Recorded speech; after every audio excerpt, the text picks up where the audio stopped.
Last July 14th marked the 200th anniversary of the fall of the Bastille. This was the beginning of the French Revolution, an event which catapulted France into the modern age and which had enormous significance for the subsequent development of the West. I'm Julius Smetona. This is What Catholics Believe. For many, the French Revolution marked the end of the oppression of the working classes by an oppressive and burdensome aristocracy. The battle cry of liberty, equality, and fraternity established once and for all the new political and civil rights of man.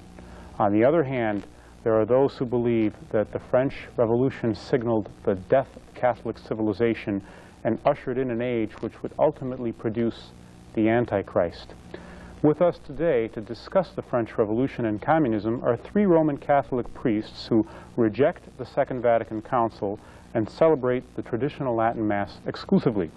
Father William Jenkins, pastor of St. Teresa of the Child Jesus Church in Cleveland, Ohio. Father Donald Sanborn, pastor of St. Pius X Church in the Detroit area. And Father Clarence Kelly, spiritual director of St. Joseph's Novitiate in Round Top, New York. Reverend Fathers, welcome to What Catholics Believe. Thank you, John. Father Sanborn, what is the significance of the French Revolution? What really happened?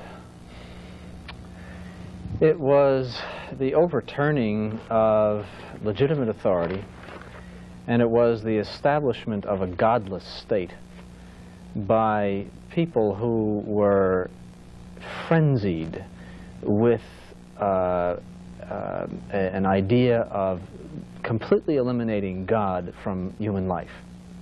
Is there, as such, an official church position on the French Revolution? Have any popes ever commented on it? Yes, Pope Pius VI condemned the principles of the French Revolution during the time of the French Revolution. Are you referring to the principles of liberty, equality, and fraternity?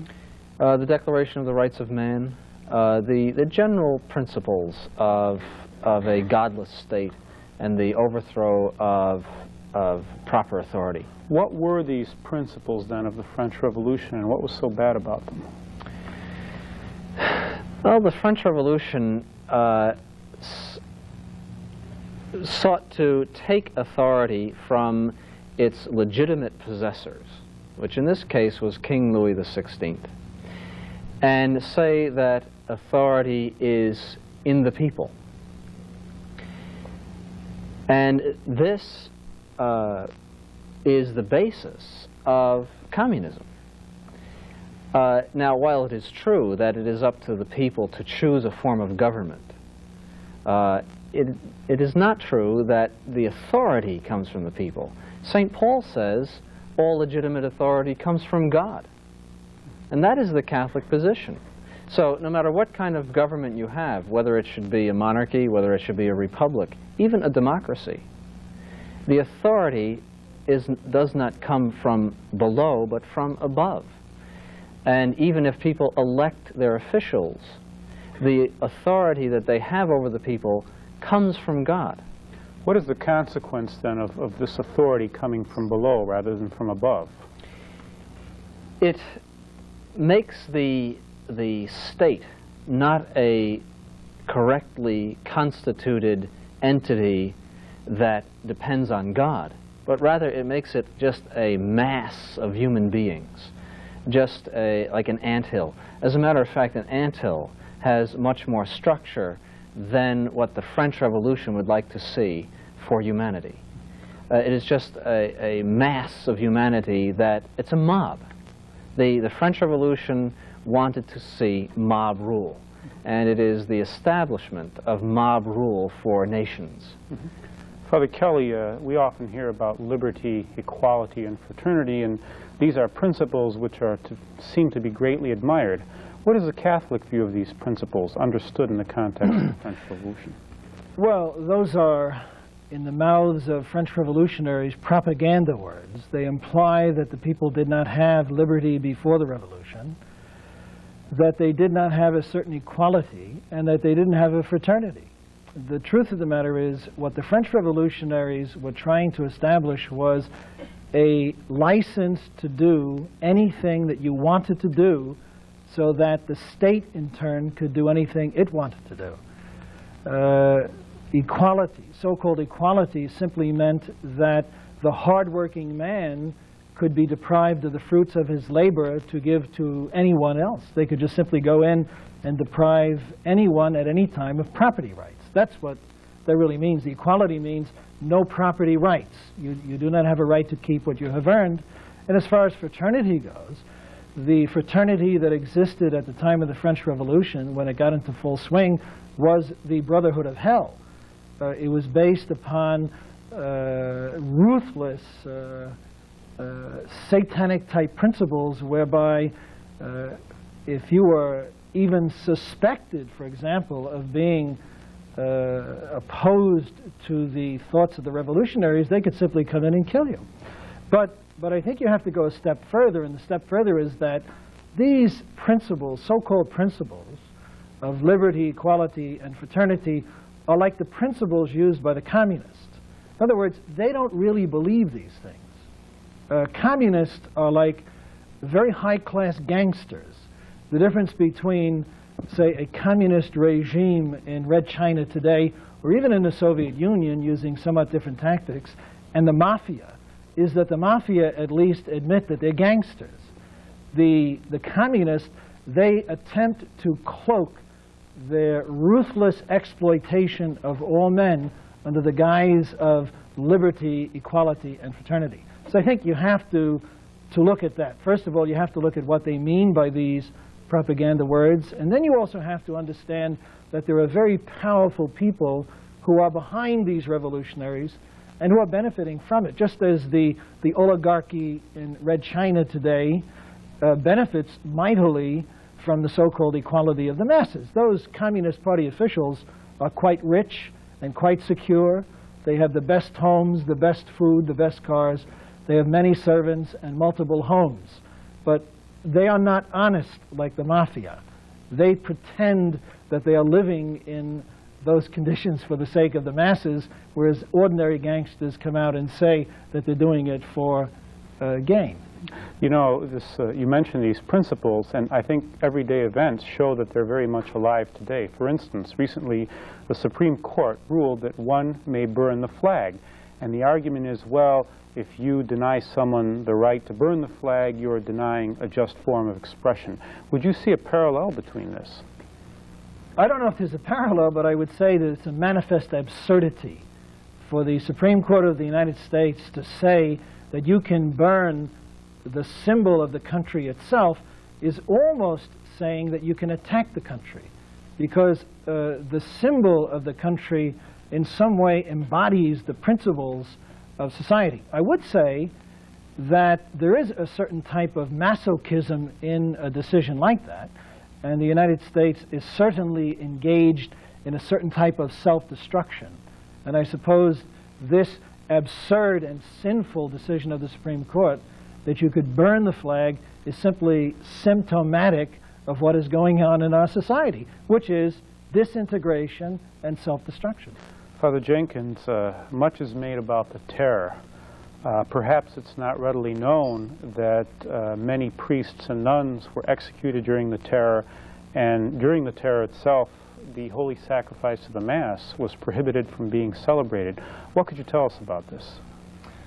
The terror is an episode in the French Revolution which has drawn a lot of, at least names in history books, but is not really elaborated upon too much.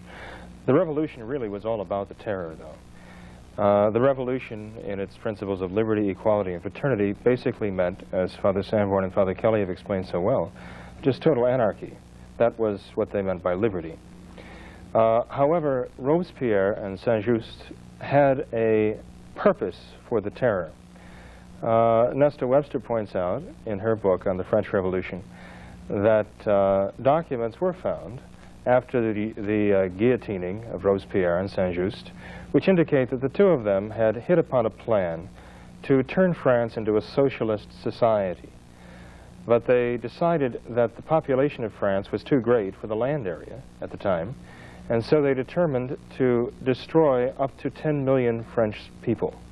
And they did this indiscriminately, like I believe it was Carrier who would herd peasants from the fields out to the river, bind them together, float them out on barges, and then sink the barges. People he had never seen before, people who had never committed a crime. But they had to die so that France could be transformed into a socialist society.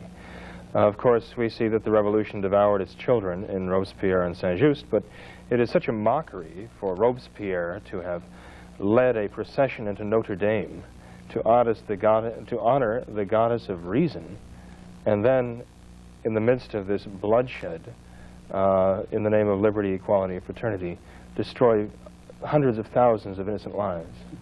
It's a real mystery to me why the French people would ever want to celebrate this section of their history. I mean, this is where France was given over to maniacs, frenzied maniacs. They were so maniacal that they would not use the Jack, Queen, and King of playing cards because they were royalty. I mean, these people are sick. These were the people running France. These were the people doing the guillotining, and this was the government of France. They got a prostitute from the Comédie Française and got her and put her in a costume and put her on a throne in the Cathedral of Paris, Notre Dame de Paris, which was built under the eyes of saints in the Middle Ages, St. Thomas Aquinas, St. Bonaventure, St. Louis IX, and they put her in there and worshipped her as the goddess of reason. These are sick people. Why any country would be proud of this hour of its history is beyond me. They should want to cover it up and celebrate something else. To show the extent of the degradation, ordinary people would sit around the guillotine and cheer when the heads fell, when the heads were held up before them, dripping blood. As I recall, there were only two noticeable moments of silence when heads were held up. One was when they held up the head of the king, Louis XVI, and the other was when they held up the head of the monster, Robespierre. Marat probably would have been guillotined if he'd lived long enough. He was a demon incarnate. He was stabbed to death by a young woman who had determined that he was butchering her country, and she was later led to the guillotine for doing it. You're watching, what's the relation between communism and the French Revolution? As I said, the French Revolution reduced a nation to a mob. That's effectively what it did. Communism feeds off that. Communism is the complete equalization and socialization of a whole nation, whereby individual rights, property rights, families, the small structures of society, small businesses, even large businesses, are completely obliterated, and the state acts as one big family, one big corporation, one big farm, one big everything. And every aspect of your life is controlled by the state. Mm-hmm. That is only possible if you break down all of the God-given institutions of men, which is primarily the church, secondarily the family, the authority of the father over his family. If you break that down and say every single person is equal before the state, and the state doesn't even look at families, doesn't look at the church, doesn't look at God, it just looks at individuals, that is the basis of communism. Is there an official church position on communism? It's condemned. And the Catholic Church has been the one institution in the world that has condemned it more than anyone else. Over and over again. The first condemnation was in 1836 by Pope Gregory the 16th. Well, you know, there's a very interesting quote by Pope Pius XI, and I believe the quote says that no one may be a sincere socialist and true Catholic. Now, in the June 20th, 1983 issue of Newsweek magazine, there was an article which began with that quote, and said, "No one except for the Pope." And they said that John Paul II may be termed as the first socialist Pope. Now, it seems that since the Second Vatican Council, we have not heard such striking condemnations of communism, and at the same time, we're seeing more democracy in the Soviet Union. There's elections now. Could it be that communism is changing and the church position is changing as well? No. communism has not changed to begin with. Gorbachev, for all of his liberalization, is a Leninist, and he said it. He believes in Lenin. Lenin is a monster. And this is not the first time that the Soviet Union has become liberal. It became liberal under Stalin for different reasons, under Khrushchev for different reasons, and now under Gorbachev. No, there's no change in communism, and communism, by Lenin's and Marx's own words, can do anything to gain its own ends.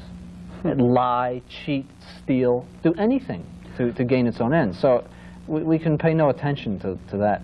You know, it seems that before the Second Vatican Council, there were no diplomatic relations whatsoever between the Vatican and communist states.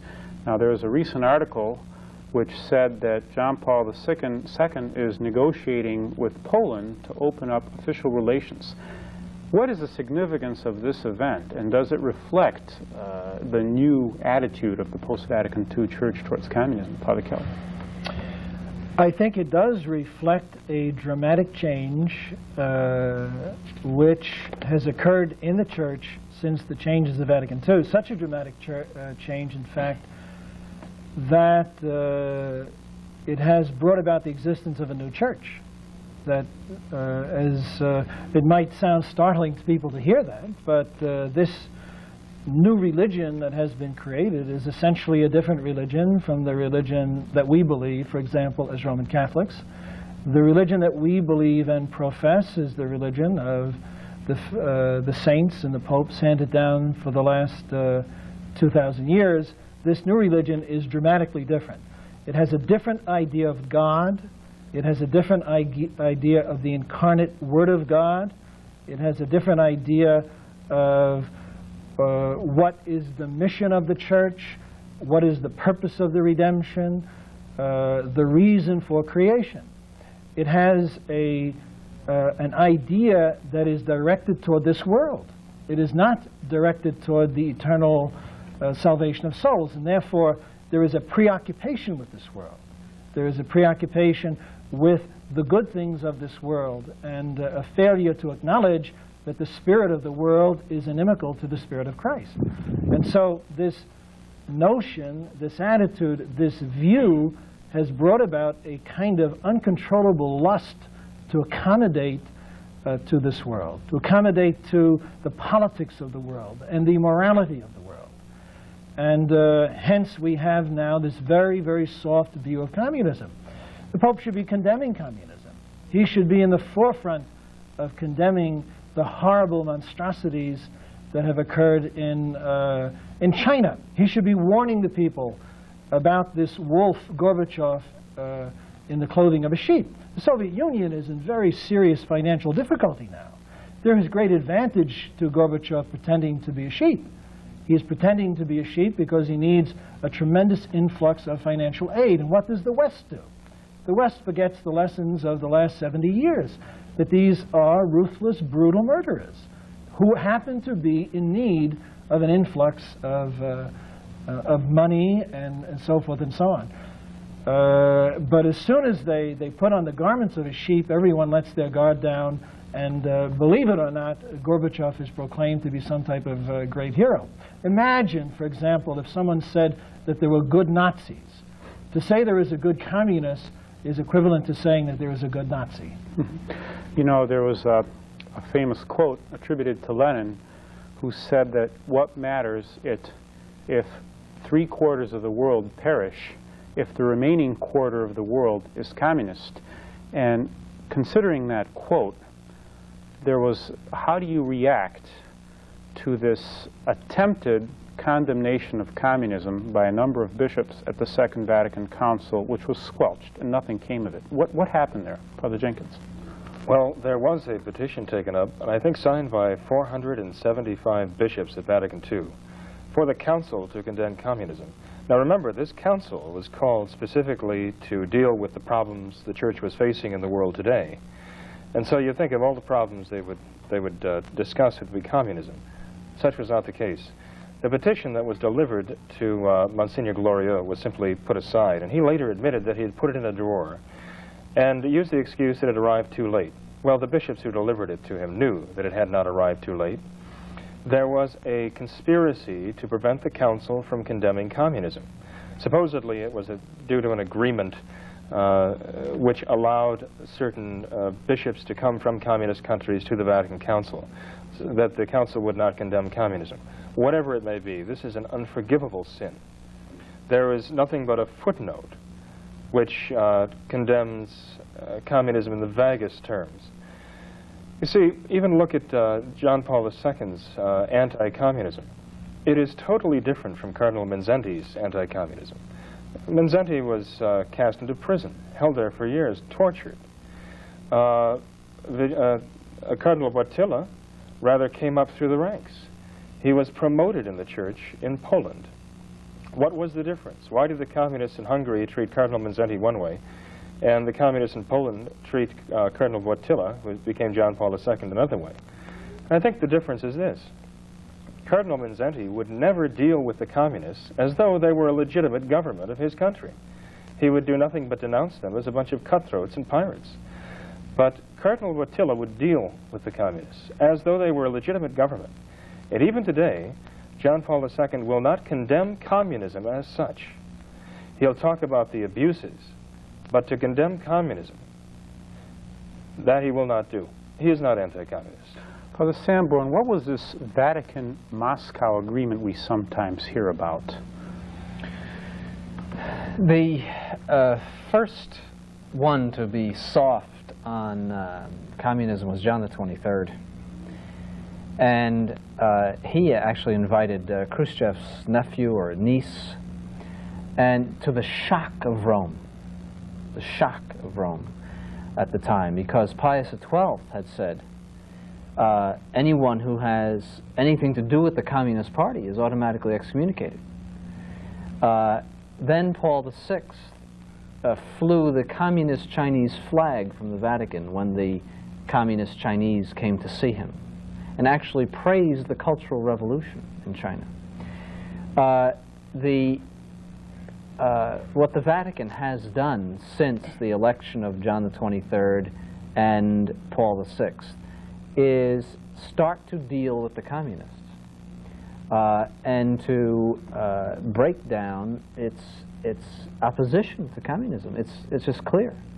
As a matter of fact, it is the United States that has been attacked by Paul VI and by John Paul II, much more than Russia or China. It's the so-called rich United States, the oppressor, the imperialist. During the Vietnam War, it was Paul VI constantly attacking the United States, not the communists in Vietnam.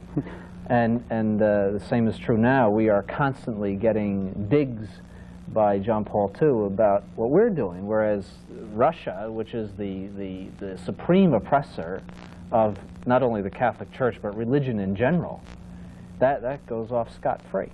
Father Kelly, in 1 minute, what is your view of the situation we find ourselves today, the political situation? I think we are in a very dire situation. I think that's true with regard to the problems we face in the church and the problems we face in society. I think there is the auto-destruction of the institutions of the Catholic Church, and I don't think it's an accident. I think that the bishops and the cardinals are engaged in a program to change the Catholic Church so that it lacks any salt, as it were, that it does no longer represent what they wish to attain anyway, is that it doesn't represent anymore our Lord Jesus Christ, but rather it represents a kind of force for the amalgamation of mankind. And I think that that's what the theologians are engaged in, and I think that that's what imperils this country. I think there is a desire to reach an accommodation with the communists, and ultimately perhaps to establish a world government to blend all societies, and perhaps that is a part of the explanation for the so-called liberalization in the Soviet Union and in Red China. I think that the United States is in very, very severe trouble, and if the people don't wake up soon, they may not have an opportunity to wake up at all. Reverend Fathers, thank you very much for being